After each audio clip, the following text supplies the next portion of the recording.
Bonjour, bonjour. Est-ce que vous avez déjà lu un livre de Donna Tartt? Non?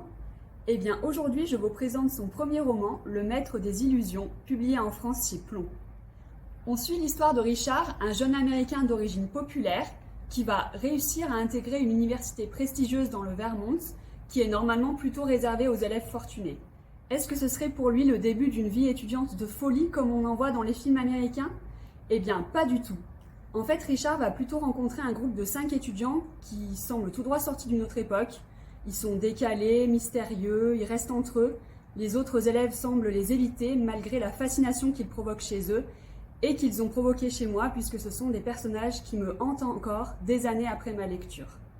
Et c'est cette fascination qui va pousser Richard à s'intégrer à leur groupe, un groupe uni par l'amitié mais soudé par un terrible secret lié à d'étranges rituels de la Grèce antique qui va profondément bouleverser leur vie à tous. Je ne vous en dis pas plus.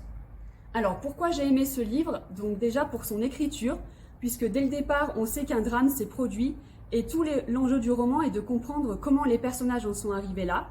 J'ai donc dévoré le livre pour comprendre leur cheminement, mais en même temps j'ai été ralentie dans ma lecture par des moments de pause qui m'ont rempli d'un sentiment de mélancolie et d'angoisse, comme le calme qui précède la tempête.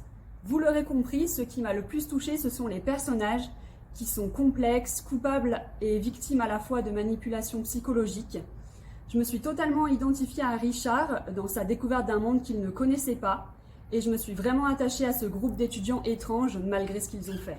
Alors si vous n'avez pas peur de passer quelques nuits d'angoisse, n'hésitez pas à vous laisser envoûter par Le Maître des Illusions qui est sorti en 1992 mais n'a rien perdu de son charme ténébreux.